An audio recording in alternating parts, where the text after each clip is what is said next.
안녕하세요. 사연 읽어주는 남녀입니다. 오늘도 와주셔서 감사드리며 그럼 오늘의 사연 바로 소개해드리겠습니다. 제 남편은 너무 착하고 자상한 사람이었죠. 제 평생 가장 잘한 일을 꼽으라면 남편과 결혼한 일을 말할 정도랍니다. 제게 관심이 많은 것은 물론이거니와 저의 앞날까지 생각해서 미리미리 계획하는 이 남자는 평소에도 보험 쪽에 관심이 많은 사람이었어요. 당신 거 이번에 좋은 보험이 하나 나온 것 같아서 내가 하나 가입했어. 보장이 끝장나더라고. 뭐? 또 했다고? 내 거 지금도 충분한 거 아니야? 저번에 당신 아는 사람 와서 다 했잖아. 아이 그렇긴 했는데 사람 일이 어떻게 될 줄 알고 넉넉하게 많으면 많을수록 좋은 거지. 그래도 당장에 나가는 돈도 많은데 뭐가 얼마나 좋은 건데 그래? 이게 특히 사망보험금이 끝장나. 상해보험도 다른 거랑은 차원이 다르게 좋다니까. 이런 거 다른 회사에서는 잘 안 나오는 거니까 이런 건 꼭 들어야 된다고. 아무튼 나만 믿어 당신. 남편의 말만 철석같이 믿고 저는 이미 여러 개의 보험에 가입이 되어 있던 상태였습니다. 남편은 얼마나 제게 관심이 많은지 저의 사소한 행동 하나하나를 유심히 살펴보았고 미래에 어떤 일을 하라는 것까지 조언을 아끼지 않았어요. 그저 이런 것들이 남편의 성품인 줄로만 알고 저는 정말 어린 아이처럼 지냈던 것 같습니다. 연애를 하고 결혼해서 아이를 낳을 때까지 줄곧 이런 식으로 살았거든요. 제 힘으로 무언가를 찾아서 하기보다는 하나부터 열까지 남편에게 전부 의지했다고 해도 과언이 아닐 정도였습니다. 그렇다 보니 저는 점점 우물 안의 개구리로 살아갔던 것 같아요. 사회생활도 일찍 접고 남편만 졸졸 따라다녔으며 연애 시절부터 이런저런 것들을 다 알아서 리드하니 제가 따로 할 것이 없었죠. 특별한 날이 되면 어디를 갈지 정해서 하루 종일 스케줄을 딱 맞춰놓고 움직이는 남친 스타일은 뭐라도 하나 어긋나는 것을 굉장히 싫어했기에 저는 그저 졸졸 따라다니기만 했었습니다. 남친은 연애를 하면서 혼자 살고 있는 저의 일거수일투족을 감시하듯 했어요. 처음에는 홀로 원룸에 살고 있었는데 남자친구가 추천해준 다른 집으로 이사를 갔고 그 집에서 3분 거리에 바로 남친이 살고 있었습니다. 남자친구는 홀어머니와 살고 있었는데 경제적인 상황이 그렇게 좋지는 않아 보였죠. 그리고 남자친구는 가끔씩 몸을 다치는 경우가 종종 있었어요. 다리도 부러지고 갈비뼈도 부러졌고 또 교통사고도 몇 번이나 당하기도 했었답니다. 이때는 그저 남자친구의 운이 좋지 않아 이런 일이 생긴다고 생각해서 굿이라도 해줘야 하나 별의별 생각을 다 했던 것 같아요. 오빠, 괜찮아? 많이 다친 거야? 아, 걱정되게 자꾸 왜 그래? 내가 일 끝나고 병원으로 갈게. 아니야 괜찮아. 오빠 많이 안 다쳤어. 걱정하지 말고 병원에 안 와도 돼. 어떻게 안 가? 나한텐 오빠가 전부인데. 치, 못됐어. 사람 이렇게 걱정하게 하기 있어? 자꾸 왜 그러는 거야? 오빠 정말 굿이라도 한번 해야 하는 거 아니야? 이때도 남자친구는 길거리를 지나가다가 오토바이와 부딪혔었고 전치 3주 진단쯤 받아 병원에 입원을 한 상태였어요. 저와 사귀면서도 몇 번이나 이런 모습을 보였던 남자친구는 조금 의아한 모습을 보였었습니다. 항상 상대방과 합의를 잘 안 해주고 전화를 엄청나게 피했었어요. 저와 함께 있을 때도 전화가 무지하게 많이 왔었는데 그때마다 전화를 피하고 또 피하다가 나중에 합의를 하는 것 같았죠. 이렇게 해야 한 푼이라도 보험료를 더 받을 수 있다고 말을 하는 남자친구의 얼굴에는 미소가 살짝 보이기도 했습니다. 그리고는 합의가 끝나면 아무렇지 않게 웃으며 저를 데리고 고깃집에 가서 맛있게 밥을 먹었는데 뭔가 살짝 의아하기도 했었어요. 저보다 7살이나 많았던 남자친구는 사회 경험도 풍부했습니다. 고등학교 때부터 아버지를 여의고 힘든 가정 형편 때문에 신문 배달, 우유 배달, 주유소 아르바이트뿐만 아니라 이런저런 일들을 안 해본 것이 없다고 하더라고요. 한때는 부모님을 원망해 보기도 했지만 이제는 모든 것을 다 내려놓고 오로지 돈 버는 것에만 집중을 한다는 말을 했습니다. 그렇다 보니 모르는 것이 없더라고요. 정치, 경제, 사회도 빠삭하게 알고 있었고 하나부터 열까지 제게 다 알려주는 그런 스타일이었습니다. 저는 일찍이 고등학교를 졸업하고 바로 작은 회사 격리로 취직을 했던 터라 아직은 모르는 것이 너무도 많은 사람이었고 시간이 가면서 남친에게 점점 의지를 많이 했었어요. 남자친구를 처음 만난 건 어느 술집이었습니다. 그 술집에서 저는 친한 친구 2명과 함께 제 생일 파티를 하고 있었는데 다른 테이블에 있던 남자들이 합석을 하자고 하더군요. 친구들도 저도 남자에 대해 별로 오픈마인드는 아니었기 때문에 딱히 함께하고 싶다는 생각은 없어 거절했었는데 글쎄 그 남자들이 거칠게 나오는 겁니다. 아이 뭐 대단한 것 같지도 않은 분들이 막 충기네. 뭘 그렇게 챙겨요? 그냥 같이 술 좀 먹고 놀자는 건데. 네? 아니 저희는 그냥 저희끼리 조용히 놀고 싶어요. 계획도 없이 이러는 건 저희는 별로거든요. 참나 말 한 번 걸어주니까 지들이 뭐 엄청 대단한 줄 알고 아유 빼지 말고 좋은 말 할 때 같이 앉아 먹자.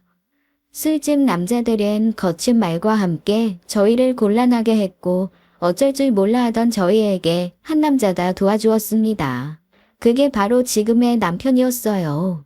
저쪽 편에서 저희 모습을 아까부터 봐왔다고 했죠. 남자들은 자기 힘을 꼭 이럴 때 과시하려고 하더라. 아 여기 여성분들은 싫다고 하잖아요. 지금 힘으로 이렇게 하는 거 엄연히 불법이에요. 경찰 불러서 시끄럽게 만들어버리기 전에 얼른 자리로 돌아가든지 이곳에서 나가든지 하세요. 아셨어요? 당황한 남자들은 몇 마디 더 언성을 높이긴 했었지만 그대로 자신의 자리로 돌아갔고 저와 친구들은 저희를 도와준 그 남자에게 감사의 인사를 했습니다. 그 술집은 저희가 자주 다니던 곳이었어요. 친구들과 제가 안주가 저렴하고 맛있어서 항상 모임을 할 때마다 가던 곳이었는데 이 남자가 새롭게 알바를 한다고 했습니다. 그때 지금의 남편이었던 그 남자가 왜 이리도 멋지게 보였는지 몰라요. 저뿐만 아니라 친구들도 다 멋있다고 난리도 아니었죠. 그리고 그 후에도 저희는 그 술집에 몇 번이나 더 갔고 그 남자를 계속 마주쳤습니다. 저는 그날 도와준 것에 대해 감사의 인사로 도너츠 한 박스를 사다 주었고 그것이 인연이 되어 서로 연락처까지 주고받게 되었어요. 결국 저는 친구들 몰래 그 남자와 연락을 하는 사이가 되었고 그로 인해 한 친구가 몹시도 속상해 했습니다. 야, 이 기집애야. 너 언제부터 그렇게 연락하고 지낸 거야? 말도 없이. 어? 아, 저번에 어쩌다 그렇게 됐네.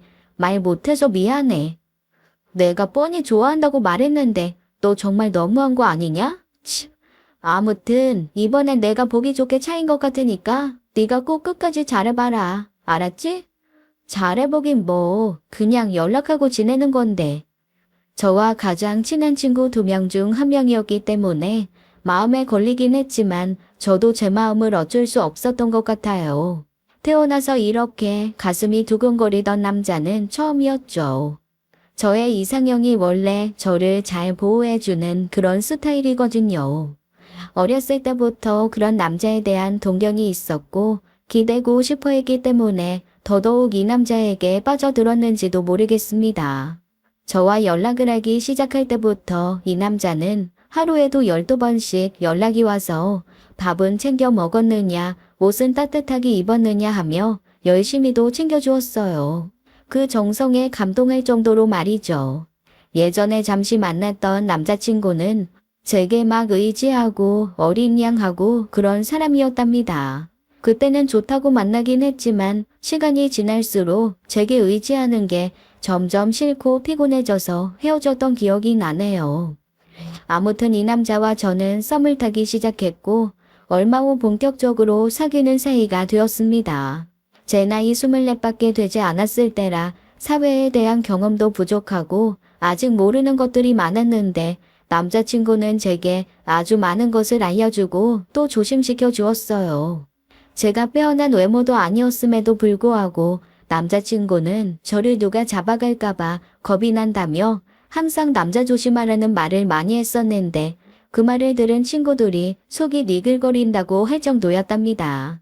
제가 어딜 가든 항상 보고하기를 원했고 집에 들어가는 시간까지도 다 체크를 하며 챙겨주었어요. 한 번은 제가 친구들과 얘기를 하느라 핸드폰 배터리가 다 나가는지도 모르고 있었다가 남자친구가 엄청나게 화를 낸 적도 있었습니다. 어머, 미안해. 핸드폰 배터리가 다 나가서 이제야 켰어. 아이씨, 내가 얼마나 걱정했는 줄 알아? 도대체 너 뭐야? 왜 그렇게 화를 내? 내가 친구들 만나러 간다고 했잖아. 성미가 회사 그만두려고 한다고 해서 그 얘기들 하느라 핸드폰도 확인 못한 것뿐이야.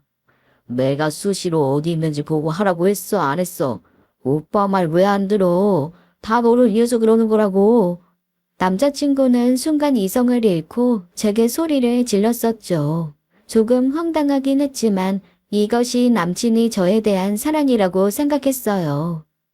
오빠, 미안해. 앞으로는 내가 꼭 오빠한테 연락할게. 걱정하게 해서 미안해. 근데 오빠 너무 무서워. 화내지 마. 무섭단 말이야. 그래, 알겠어. 오빠가 화내서 미안해. 그냥 나도 모르게 너무 걱정이 돼서. 요즘 이상한 남자들이 많은 세상이라 너같이 순수한 애한테 무슨 일이라도 생길까봐. 아, 나 그 생각하면 미쳐버릴 것 같거든.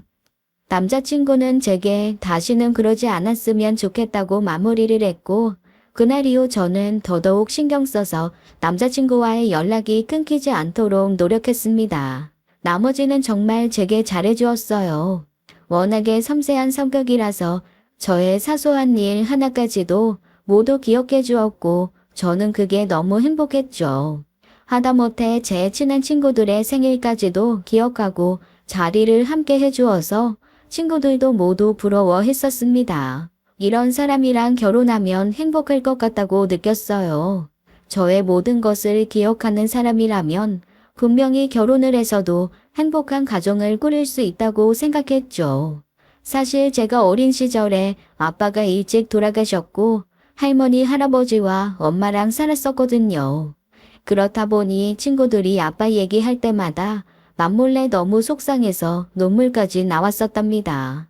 할아버지는 몸이 많이 편찮으신 상태라 든든한 가장의 느낌보다는 환자의 느낌이 강하셨어요. 저희들을 챙겨주는 것은 바라지도 않았고 오히려 저와 동생들이 할아버지 약과 식사까지 챙겨드려야 할 정도였죠.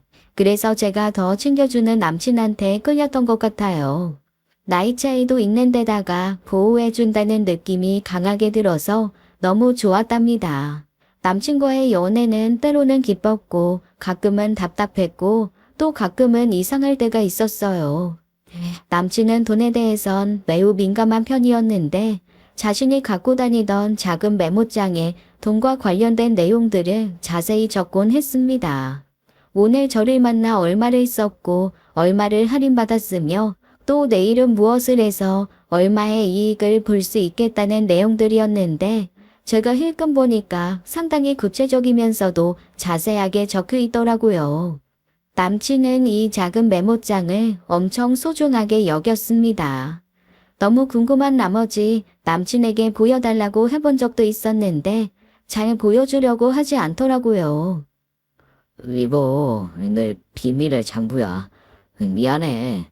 내가 다른 건 다 보여줄 수 있는데 이건 좀 그래. 나중에 우리 결혼하면 내가 다 보여줄게. 그래도 궁금한데. 나 솔직히 남자 중에 오빠 같은 사람 처음 봐. 진짜 꼼꼼하고 장난 아닌 것 같아. 어떻게 하면 그렇게 살 수 있는 거야? 나 같은 덜렁이들은 상상 초월이거든. 아유, 이 덜렁아. 그러니까 오빠가 맨날 걱정하고 이 체크하고 하는 거 아니야.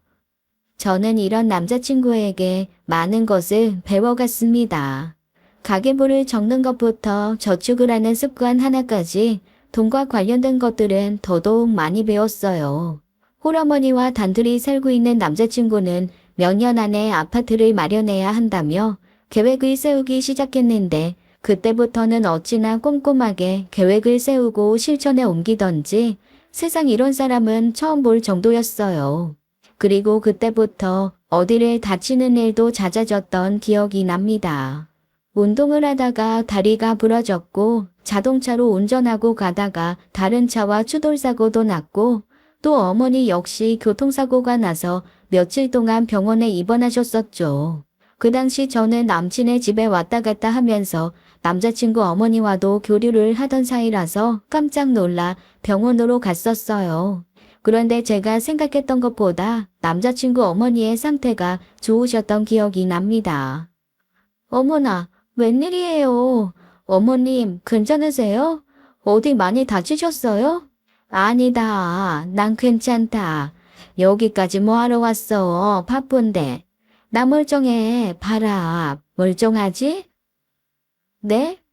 아유, 정말 다행이에요. 아니, 어쩌다가 사고가 나신 거예요? 얼마나 놀랐다고요? 그게 많이 걱정할 필요 없어. 이건 비밀인데 우리 아들이 말이야. 그냥 며칠 좀 있으면 암튼 뭐 그런 게 있어. 내가 나중에 얘기 다 해줄게. 남자친구 어머니는 무언가 숨기고 계신 듯한 말씀을 하셨어요. 그때는 그게 무슨 뜻인지도 모르고 그저 걱정만 했었는데 나중에 그 의미에 대해서 정확하게 알게 되었답니다. 알고 보니 남자친구는 보험을 빵빵하게 들어두었고 이상하게도 사고 합의금을 꽤 많이 받아가고 있던 거예요. 솔직히 남친을 의심해보기도 했었지만 남친이 하는 말에 저도 모르게 설득당했던 것 같습니다. 우리 여자친구는 너무 세상을 몰라. 바보같이 가만히만 있는다고 모든 게 다 잘 되는 게 아니야.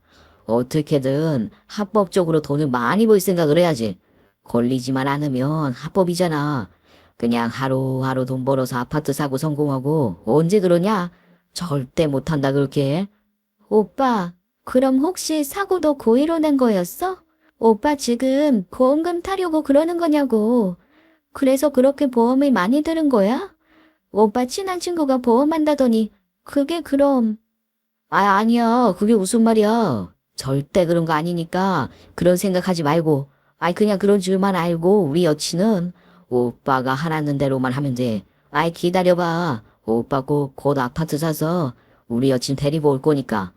남자친구는 의미를 알 수 없는 이야기들을 했고 저는 의심이 갔지만 그런 줄로만 알고 있었어요. 그 후로 남친과 2년여의 연애를 더한 후에 결혼을 하게 되었습니다.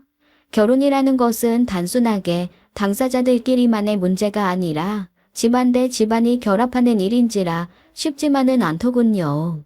남자친구는 진짜 열심히 노력해서 아파트 한 채를 마련해서 어머니를 모시고 살고 싶다는 의사를 밝혔고 저희 집에선 그 아파트를 채울 만한 혼수를 준비해 오길 바랬습니다. 할아버지는 돌아가셨고 할머니와 엄마와 함께 살면서 3남매를 키워주신 것이 전부였고 가진 재산은 달랑 전셋집 하나뿐이었기에 엄마는 많이도 부담스러워 하셨었어요. 하지만 남자친구의 어머니 역시 큰 혼수를 제대로 해오길 바라셨기 때문에 저희 친정에서 비까지 내가며 혼수를 해주셨습니다. 부담스러운 결혼식이 끝나고 신혼살림이 시작되었는데 시어머니가 항상 집에 함께 계시다 보니 마땅히 신혼의 재미를 느낄 겨를이 없었던 것 같아요. 더욱이 시어머니 성격이 남편과 비슷하게 매우 섬세하시고 참견을 많이 하시는 스타일이었는지라 제가 무얼 하기에 신경이 많이 쓰였죠. 한 번은 제가 오랜만에 밖에서 친구를 만나고 온다는 말씀을 드리자 불같이 화를 내시더라고요. 아니 밖에서 친구 만나면 돈 3만 원은 그냥 쓸 텐데 꼭 그렇게 나가야겠냐? 어머님 그냥 밥만 먹고 올 거라서 그렇게 많이 안 써요. 저렴한 거 먹고 일찍 들어갈게요. 오랜만에 만나는 친구라서 할 얘기도 있고 그래서요. 오랜만이고 안 오랜만이고 네 남편이 아주 뼈 빠지게 돈 벌고 단 한 푼이라도 아껴 쓰려고 그러고 있는데 밖에 나가서 여자가 흥청망청 친구들 만나 돈 써대고 다니는 거 난 별로다. 네?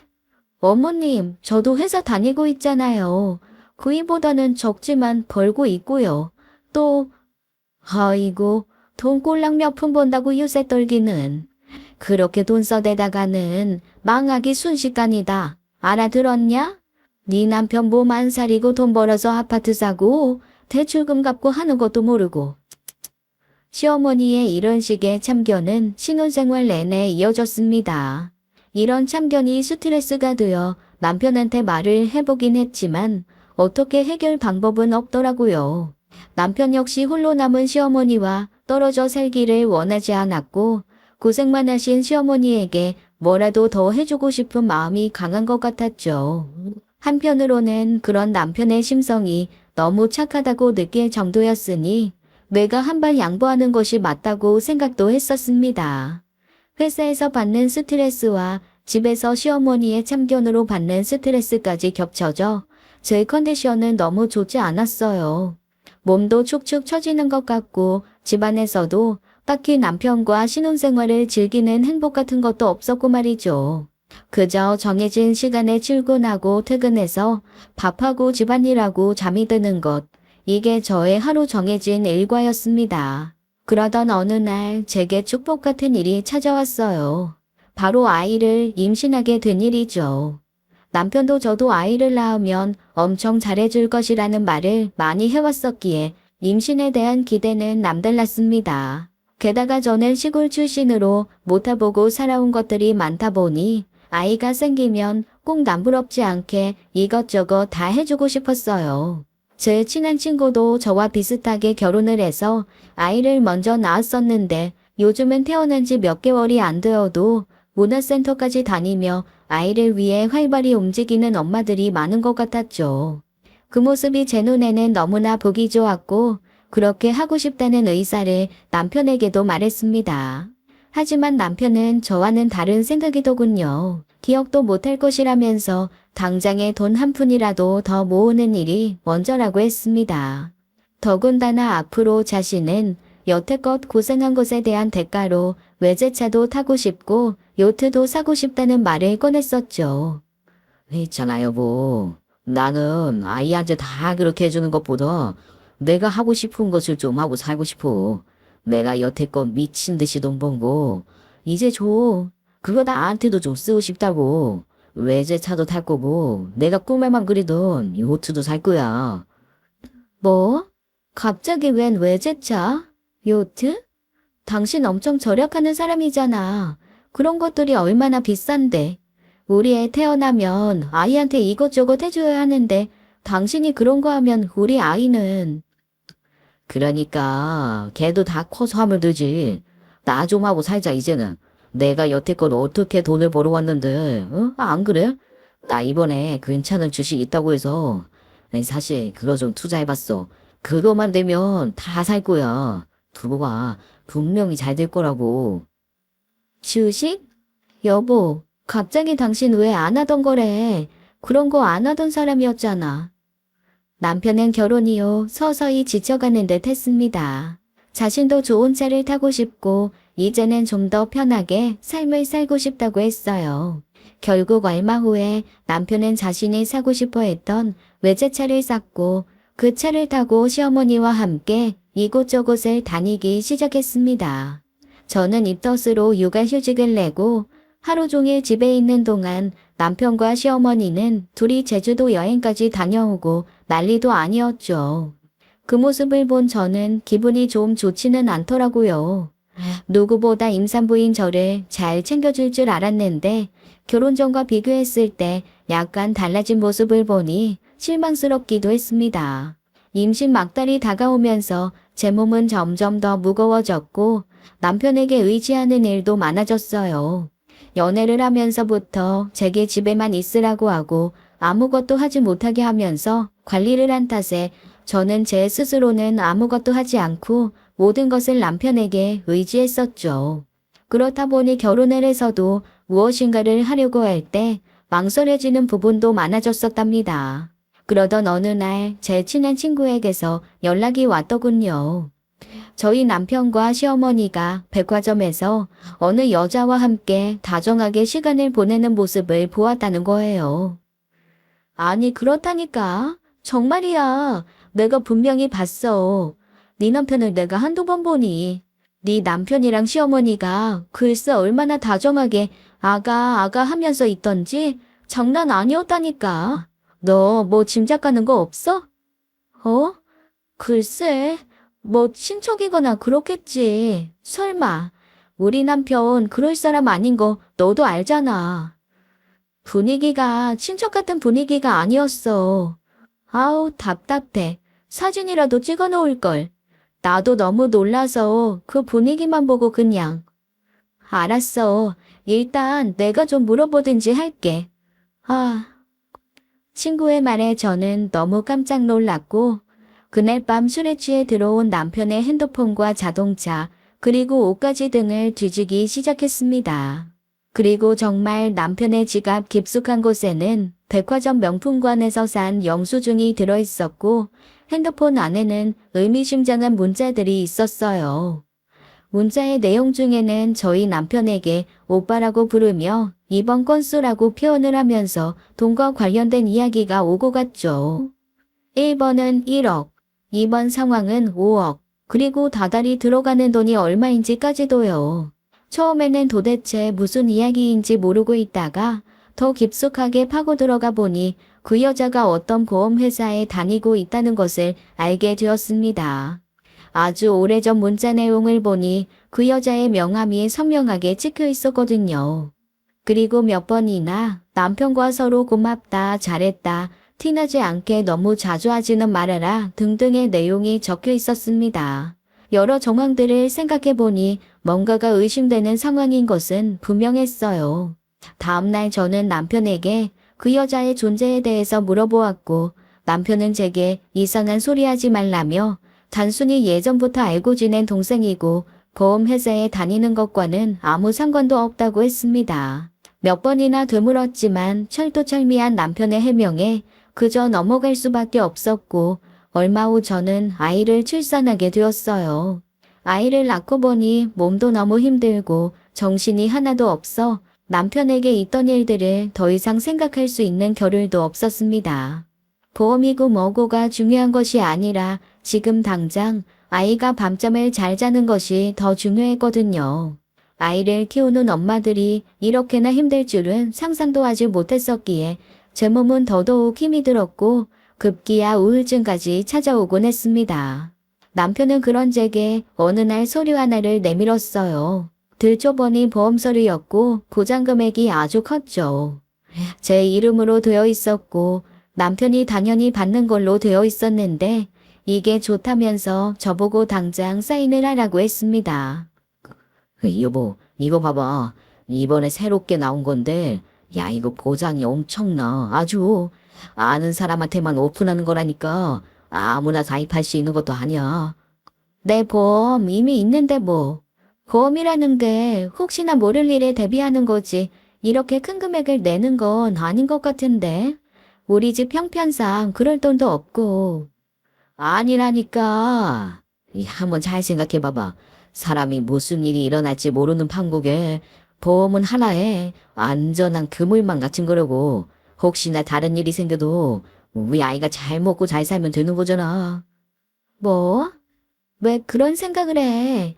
혹시 여보 나 뭐 죽으면 나중에 큰돈 만지려고 그러는 거 아니지? 왜 뭐 그런 소리를 다 하냐. 싫으면 간도. 제가 단호하게 싫다고 하니 남편도 더 이상의 강요는 하지 않았습니다. 하지만 왠지 모르게 남편은 그때부터 뭔가 저와 거리가 멀어지는 것 같은 느낌이 들더라고요. 물론 제가 아이를 데리고 함께 자기 때문에 밤에 같이 할 수는 없었지만 귀가 시간이 늦어지고 주말에도 외출을 하는 일이 잦아졌어요. 그런 남편과 속닥거리면서 무언가를 계획하고 있는 듯한 시어머니의 모습도 보기 싫었습니다. 마치 저 하나를 집안에 가둬두고 아무것도 못하게 하면서 둘만의 비밀을 만드는 것 같았죠. 결국 저는 서운한 마음을 감추지 못하고 남편에게 폭발해 버렸습니다. 여보, 자꾸만 난 왜 서운한 감정이 들지? 오빠랑 어머님하고만 둘이 비밀 있는 것 같고, 자꾸 나만 빼고 그러는 것 같고, 나랑 우리 아이가 이 집에서 어떤 존재야? 어? 그게 무슨 소리야. 당신이랑 우리 아이가 세상에서 가장 소중한 존재지. 그걸 말이라고 해. 뚱딴지 소리 같은 말 하지도 마. 왜 이렇게 감정에 예민해? 쓸데없는 소리 나오고. 아니야. 분명히 당신 뭔가 있어. 어머님하고 뭔가가 있는 게 맞아. 남편은 제 말에 크게 분노를 했고, 그날 이후 점점 더 저희의 관계는 악화되었습니다. 서로 말도 하지 않은 날도 있었고, 어떤 날은 시어머니가 제게 말도 안 되는 꼬투리를 잡으신 적도 있었어요. 아이는 세상 고집세고 투정이 많았는지라 하루 종일 어르고 달래느라 정신이 없었고, 저는 점점 이 집안에서 무시당하는 존재가 되어버리고 있었습니다. 그로부터 몇 달을 정신없이 보냈는데 남편은 또다시 제게 보험 계약서를 하나 내밀었어요. 이번에도 역시 새로 나왔는데 여자들한테 엄청나게 좋다고 하면서 가입을 하나 해달라고 했습니다. 남편과의 관계도 그렇고 너무 거절만 하는 것 같아 이번에는 웬만하면 가입을 해주려고 생각했는데 자세히 보니 이게 종신보험이었고 금액이 엄청 높게 책정되어 있었습니다. 그걸 보고 저는 친구에게 몰래 물었고 사회 경험이 많았던 친구는 이렇게 강요하는 제 남편이 오히려 이상하다며 뭔가 수상한 면이 있다고 하더군요. 야, 이상하잖아. 남편이 왜 그렇게 마누라한테 보험을 가입하라고 해? 그것도 사망 보장 금액이 그렇게 높은 금액을. 네가 바로 죽는 것도 아니고 너 죽으면 그 돈으로 뭐 하게? 나 참 기가 막혀서. 너무 웃기지 않냐? 네 남편 아무리 돈에 궁하고 진심인 건 알지만 이건 아니다. 정말 아니야. 너 절대로 가입하지 마. 알았어? 이런 거 있으면 앞으로 나한테 바로 연락하고 내 말만 들어. 정말 가입 안 해도 되는 거지? 이 바보야. 집에만 갇혀 지내다시피 하니까 완전 바보 됐구만. 보험 사기도 얼마나 많은 세상인데 쓸데없이 그런 걸 왜 가입해? 그럼 역으로 말해봐. 네 남편 사망 금액 높여서 가입하자고. 기분 나쁠걸? 친구의 말을 듣고 남편에게 거절을 했더니 이번에는 남편이 불같이 화를 내버렸습니다. 그리고는 저를 거들떠도 보지 않더군요. 기가 막히고 황당해서 저도 이번엔 화를 꺾지 않았는데 며칠 후 남편은 베트남으로 워크숍을 떠난다고 했습니다. 며칠 가는 건데 왜 이렇게 짐을 많이 싸가?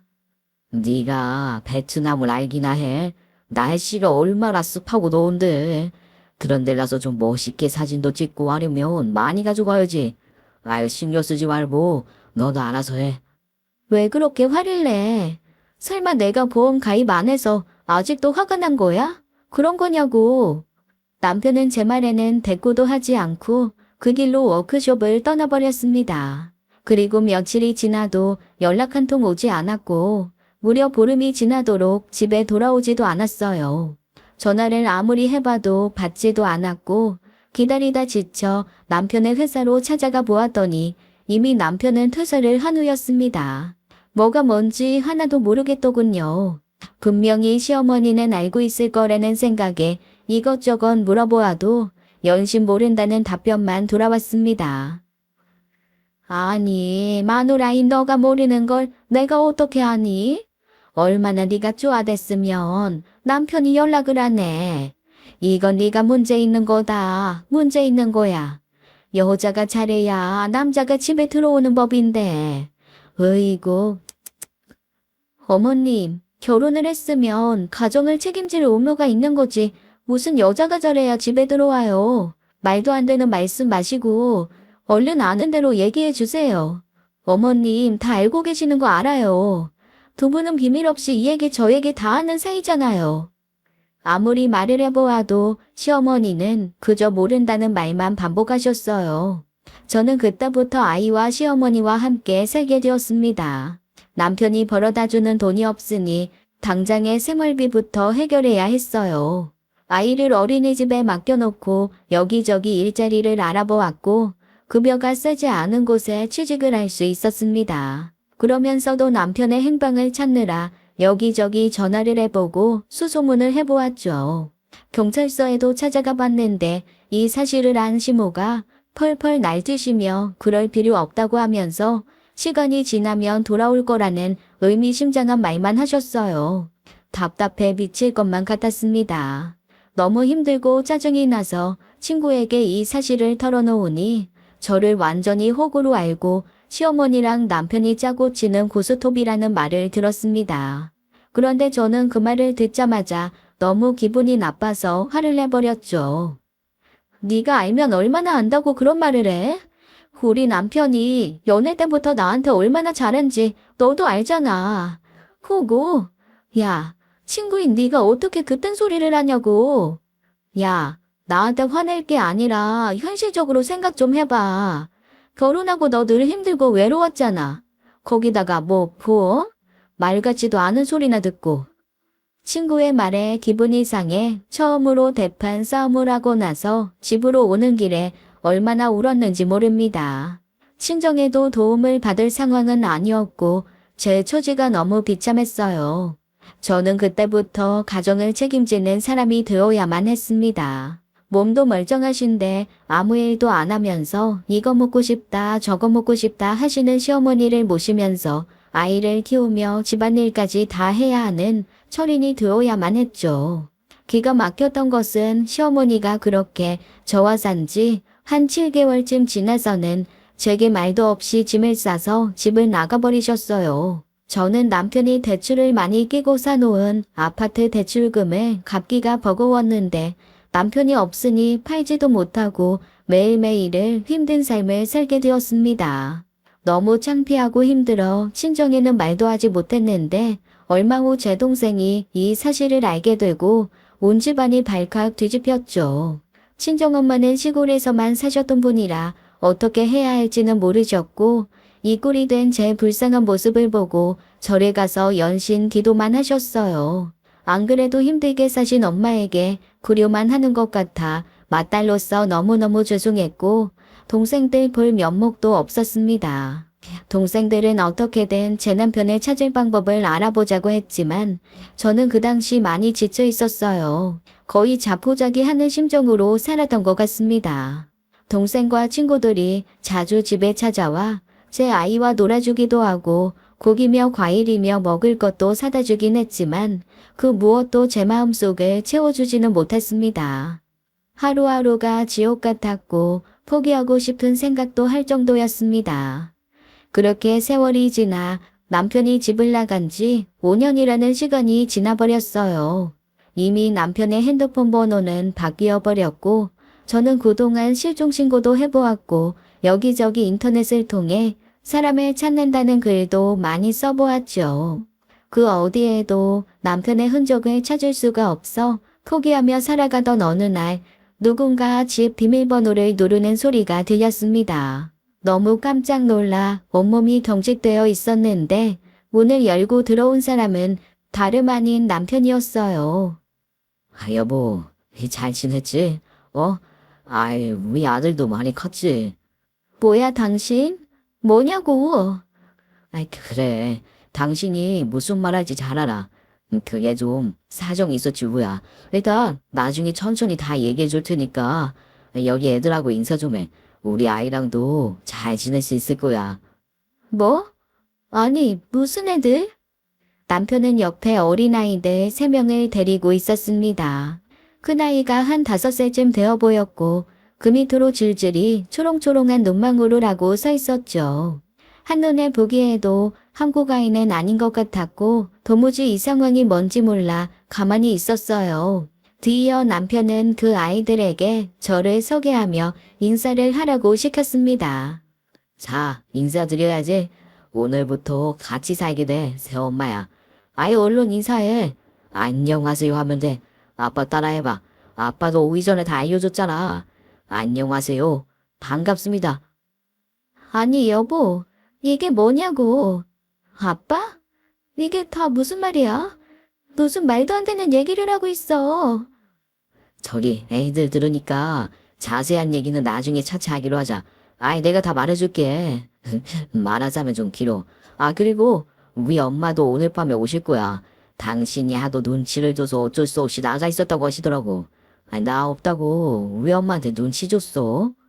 아니, 그게 다 무슨 말이냐고. 당신 어머니랑은 연락하고 지내면서 나한테는 연락 한 번 없이 있다가 이렇게 뿅 하고 나타나서 애들을 데려와? 이게 다 무슨 판국이야? 남편은 3명의 아이들을 집 안으로 데려와 욕실에서 씻기기 시작했습니다. 그리고는 들고 온 짐 안에서 아이들의 옷을 꺼내어 갈아입혔고 저보고 저녁을 차려달라고 하더라고요. 저는 너무 기가 막히고 황당해서 몸둘 바를 모르고 있었어요. 밥은커녕 도대체 이게 어떻게 된 영문인지부터 알아야 했죠. 하지만 옆에 있는 제 아이도 배가 고프다고 했고 어쩔 수 없이 밥을 하고 햄을 구워 밥상을 차려주었습니다. 아이들은 허겁지겁 밥을 먹으면서 자기들끼리 한국어가 아닌 다른 언어로 말을 했는데 아마도 베트남의 핏줄이 섞인 것 같더군요. 남편은 그런 아이들을 흐뭇하게 바라보며 앞으로 사남매가 되니 너무도 든든하다는 말을 했습니다. 아이들이 밥을 먹고 있을 때 남편은 저를 방 안으로 불렀고 주머니에서 통장 하나를 꺼내서 보여주었어요. 이거 보여? 얼마인지? 0짜리 잘 세어봐봐. 이건 또 뭐야? 당신 도대체 뭐냐고. 저 애들은 뭐고 또 이 돈은 뭐고. 도대체 뭐가 어떻게 돌아가고 있는 거야. 워크숍 갔다가 5년 만에 나타나서 이게 대체 무슨 일이냐고. 저기 말이야. 뭐 말하자면 사정이 좀 긴데. 아니, 내가 워크숍 갔다가 어떤 여자가 나 좋다고 그렇게 쫓아다니고 난리도 아니었어. 당신도 알잖아. 내가 좀 섬세하고 따뜻한 거. 아니, 그냥 어려운 상황에서 한번 도와준 것 뿐인데. 아니, 뭐 아무튼 근데 그 여자도 엄청 부잣집 딸내미더라고. 그걸 알고 그럼 어떡해. 우리도 앞으로 잘 먹고 잘 살려면 뭔가 대책이 필요한데. 아니 그럼 당신 돈 보고 거기 가서 딴 여자랑 그랬단 말이야? 정말 당신 미쳤어? 이거 불륜이야. 엄연히 불륜이라고. 아이, 그러니까 그래. 미안해, 내가 그랬어. 당신한테는 내가 죽을 죄를 지었어. 사과할게.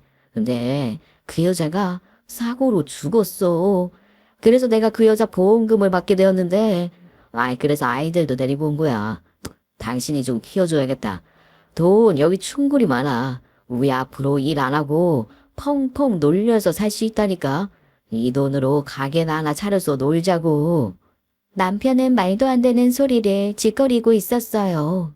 베트남에서 만난 다른 여자와 아이를 3명이나 낳고 살았고 그 아이들을 저보고 키우라고 하는 것이었죠. 그리고 베트남 여자는 죽었고 그 보험료를 남편이 받아서 왔다고 하는데 순간 저는 불길한 예감이 확 들었습니다.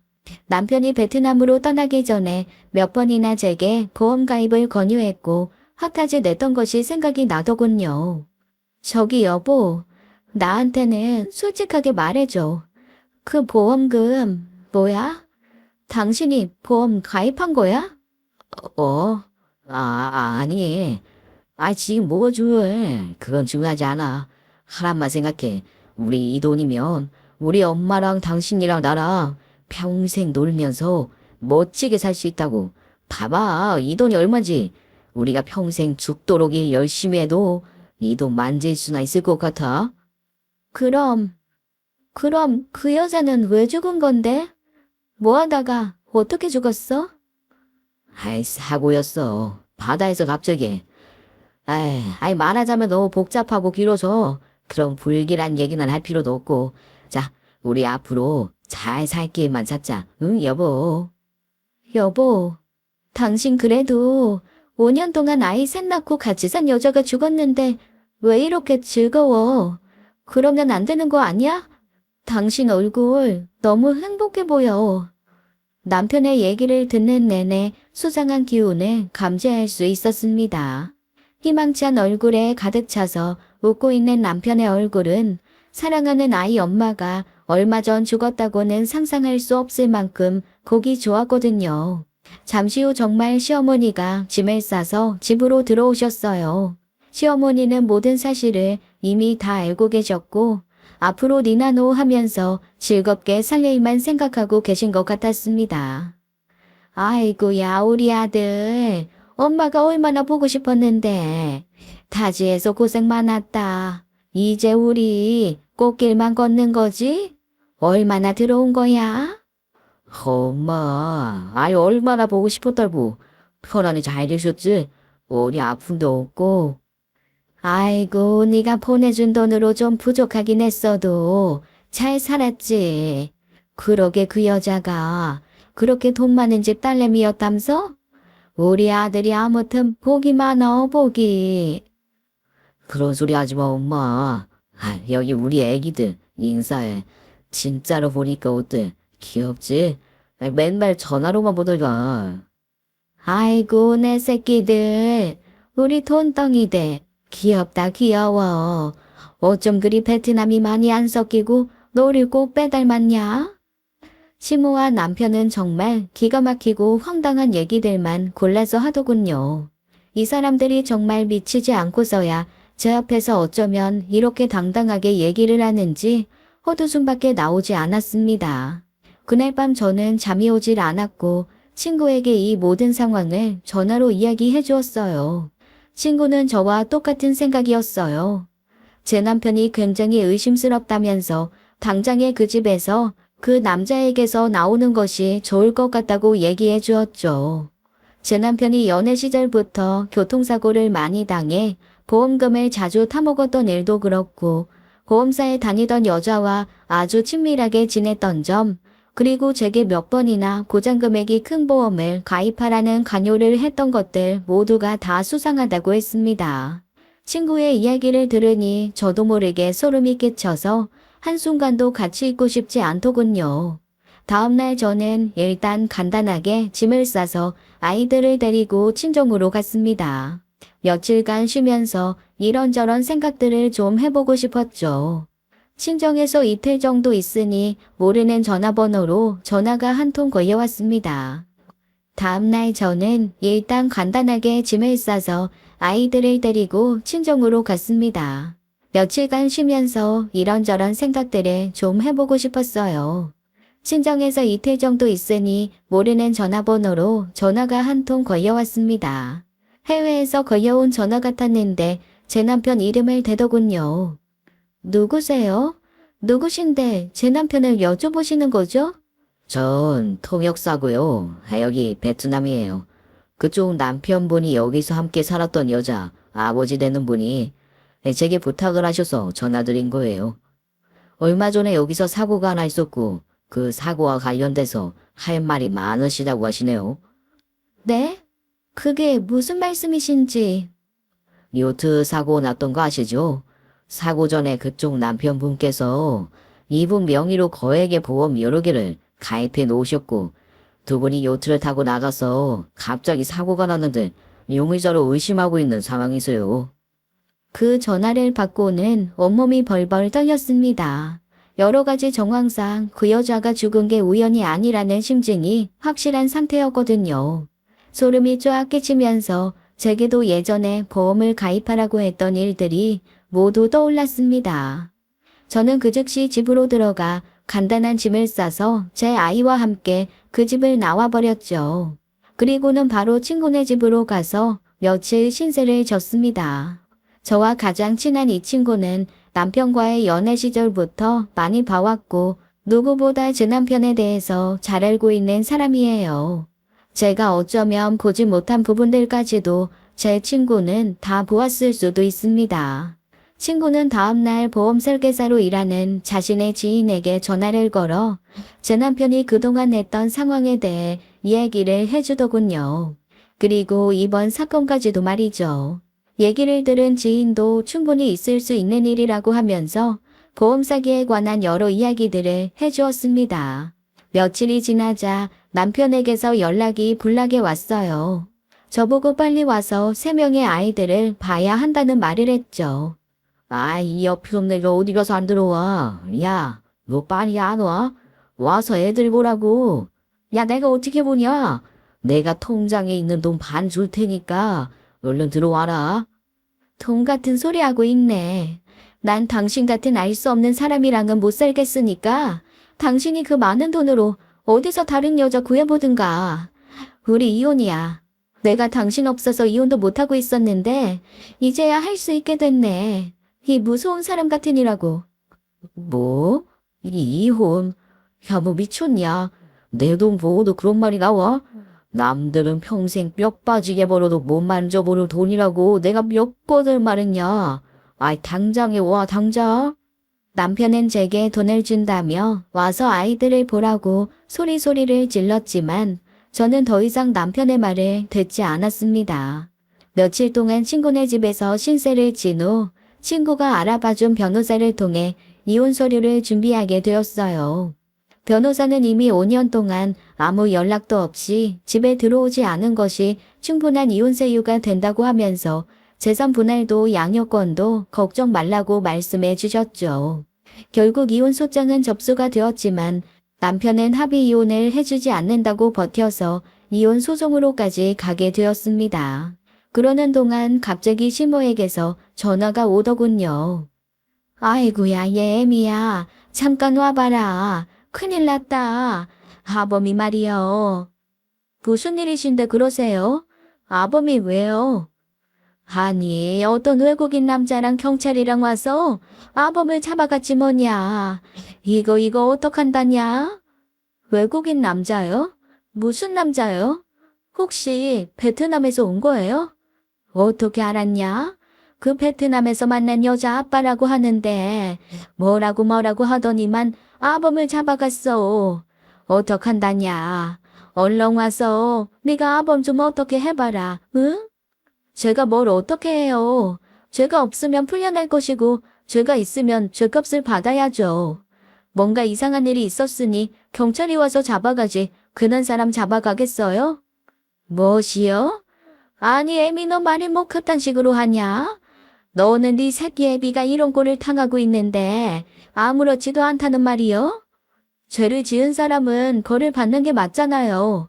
그리고 아범이요? 아범이라는 사람이 처자식 내팽개치고 5년 동안 다른 나라 가서 딴 년이랑 애를 낳고 살아요? 저한테 이러시는 거 아니죠? 제가 무슨 호구로 보이세요? 전화 끊으세요. 저도 당장 이혼할 거니까요. 이런 썩을 형 같은 이라고? 너 아무것도 모르는 시골 초년 데려다가. 시어머니는 제게 도움을 구하지 못하자 막말을 짓거리기 시작했고 저는 그 순간 전화를 훅 끊어버렸습니다. 더 이상 그런 말을 들을 필요도 이유도 없었으니까요. 남편은 베트남에서 온 죽은 여자의 아빠에 의해 경찰에서 조사를 받게 되었다고 합니다. 그런데 처음에는 수사만 받고 물증을 찾지 못해 무혐의로 풀려났더군요. 풀려나자마자 제게 전화를 걸어 거의 쌍욕을 해대면서 저를 무슨 아이 내팽개치고 도망간 여자 취급을 했습니다. 야, 빨리 와서 애 안 봐? 너 지금 물건 우리 엄마한테 맡겨놓고 뭐하는 짓이야? 이혼? 무슨 개뻑딱이 같은 소리를 내대고 있어. 애는 무슨 애? 내가 낳았냐? 네가 거기 가서 불륜 저질러서 낳았으면 네가 봐야지. 왜 나한테 지랄이야? 우리 이혼 소송 중인 거 까먹었나 보지? 그리고 네가 죄가 없으면 앞으로도 별일 있겠어? 죄가 있으니까 이렇게 길길이 날뛰는 거 아냐. 더 이상 나한테 이래라 저래라 하지 마. 알았어? 그리고 나서 며칠 후에 이번에는 정말 남편이 잡혀 들어갔습니다. 그 베트남 여자와 단둘이 요트를 타고 나가기 전 그곳에 있던 누군가와 나눈 얘기를 어떤 사람이 정확하게 들었다고 했어요. 그 사람은 바로 한국에 있던 보험 설계사이자 남편과 오랜 기간 내연 관계를 유지했던 여자였습니다. 그 둘이 거액의 보험을 들어 여자를 바다에 빠뜨렸고 돈을 받은 제 남편이 보험 설계사인 내연녀를 무시해버리자 화가 나서 내연녀가 경찰에 직접 신고한 모양이에요. 이 둘은 예전부터 내연관계로 지냈으며 남편이 고의로 사고를 당해서 보험료를 받으면 이 여자에게도 돈을 주면서 관계를 계속 유지해왔다고 했습니다. 보험 설계사랑 짜고 치는 고스톱이니 보험사 측에서도 쉽게 알 수가 없었던 모양이에요. 결국 보험회사에서도 이 여자를 의심해서 고소를 했고 어마어마한 내용들이 파헤쳐지기 시작했습니다. 같은 나라 안에서 이런 일이 생긴다는 게 정말 놀라웠어요. 저는 단 한 번도 생각해보지 못한 일이었는데 말이죠. 얘기를 들어보니 보험과 관련돼서 이런 사기들이 어마어마하게 많이 이루어지고 있다고 합니다. 작게는 몇백만 원에서 크게는 몇천, 몇억에 이르기까지 착실하게 보험료 내고 있는 사람들 돈으로 이런 나쁜 인간들의 보험료로 지급된다는 사실에 그저 경악을 금치 못했어요. 거기에 선도주자로 있는 사람이 바로 제 남편이었다는 사실이 정말 무서웠습니다. 그 소식을 듣고 얼마나 소름이 끼치고 무섭던지 온몸에 닭살이 돋고 사지가 벌벌벌 떨렸어요. 아무것도 모르고 그저 사랑 하나 보고 결혼하고 의지하고 또 미친 듯이 사랑했던 제 자신이 너무 한심해서 미쳐버릴 것 같았죠. 만약 제가 남편과 계속 살면서 그 거액이 보장되는 보험을 가입했더라면 저는 어떻게 되었을까요? 어쩌면 베트남에 있는 그 여자가 아니라 제가 그 여자 꼴이 났었을지도 모른다는 생각이 들었습니다. 남편이라고 부르기에도 너무나 무서운 이 남자와 연애를 하던 시절 그토록 저를 챙겨주고 아껴주던 모습이 자꾸 떠올라 어쩌면 이것도 저를 유인하기 위한 방법이었을지도 모른다는 생각을 했어요. 나이도 어리고 사회 경험도 별로 없고 집안도 시골에 사는 엄마와 할머니뿐이니 이용해 먹기 딱 좋은 조건 아니겠습니까? 친구는 제게 말했습니다. 이제라도 다 알게 돼서 너무 다행이다. 네 남편 옛날부터 의심스럽긴 했어. 너 밖에 잘 나가지도 못하게 하고 완전히 꼼짝 못하게 해버렸잖아. 사람 바보 만들기 딱 좋게. 내가 너한테 그동안 모진말도 하고 그랬던 거 미안해. 그게 빤히 보이니까 너무 걱정돼서. 이제부터는 내가 많이 도와줄게. 너랑 아이랑 앞으로 잘 살 수 있을 거야. 넌 할 수 있어. 미안하긴. 너는 너무나 정확하게 말해준 건데 내가 못 받아들였지 뭐. 괜찮아. 그 대신 나 앞으로 많이 도와주라. 내가 그놈이랑 연애하고 결혼해서 사는 동안 너무 아무것도 모르고 집에만 처박혀 있었나 봐. 네 말대로 날 바보로 만든 거지 뭐. 우리 애한테 부끄럽지 않은 엄마로 잘 살고 싶어. 그럼 도와주고 말고 걱정하지 마. 그놈은 싹 잊고 멋진 엄마 돼서 우리 조카 잘 키워보자. 친구는 그 후로 저를 많이 도와주었어요. 좋은 일자리도 소개시켜 주었고 저희 아이가 물려 입을 옷과 책, 소소하게 낸 장난감까지도 말이죠. 힘들었지만 친정의 도움을 받아 작은 방도 하나 얻었고 열심히 돈을 벌면서 생활하고 있습니다. 이혼 소송도 마무리가 되어 재산분할도 받게 되었고요. 남편은 받은 보험금이 다 몰수되어 그 집 꼴이 되어버렸기에 갖고 있던 아파트와 현금, 적금 하나를 깨서 제게 반을 주었고 그 이혼을 저지른 죄로 위자료도 지급했습니다. 저는 그 돈을 고이 모셔두었어요. 그 돈은 언젠간 아이가 커서 목돈이 필요할 때 쓰려고 합니다. 남들보다 풍족하지는 않지만 부족하게 키우지 않기로 마음먹었거든요. 해줄 수 있는 것, 하고 싶은 것은 다 하면서 살게 할 것입니다. 그 대신 분명히 인생은 열심히 살아가라고 가르칠 거예요. 제 남편처럼 사기를 쳐서 나쁜 방법으로는 절대로 살아가지 않기를 바라고 또 바랍니다. 남편은 결국 법의 심판을 받게 되었어요. 혼자 남은 시모는 제게 하루에도 10번씩 전화를 걸어 욕을 했다가 도와달라고 했다가 반 정신 나간 상태로 지내고 계십니다. 더 이상 저는 시어머니의 전화도 받지 않고 있는데 한편으로는 참 불쌍하다는 생각이 드네요. 시어머니에게 제 남편도 눈에 넣어도 안 아플 자식이니까 얼마나 가슴이 아프겠습니까? 그러게 왜 열심히 성실하게 살아갈 생각은 하지 않고 그런 짓을 할 수 있는지 원. 아이가 점점 커가면서 아빠에 대해서 어떻게 말을 해주어야 할지 고민이 되는 밤이네요. 보험금을 타내려고 나쁜 짓을 했다는 말을 차마 아이에게는 하고 싶지 않습니다. 그저 성인이 될 때까지는 머나먼 곳에서 돈을 벌고 있고 사정상 만나지 못하는 상황이라고만 말해주려고 생각하고 있어요. 그리고 언젠가 이 아이가 성인이 되어 아빠에 대해 알게 되었을 때 그때는 모든 것을 솔직하게 털어놓아야겠죠. 오늘도 활기차게 멋진 엄마가 되기 위해 열심히 고군분투하며 살아가는 제 사연을 여기서 마치겠습니다. 오늘의 사연 어떻게 들으셨나요? 끔찍한 남편과의 삶을 정리한 사연자분은 정말 잘하신 것 같습니다. 앞으로 아이와 함께 꽃길만 걸으시길 바랄게요. 지금까지 사연 읽어주는 남녀였습니다. 끝까지 함께 해주신 여러분 감사드리며 저희는 다음 사연으로 돌아올게요. 감사합니다.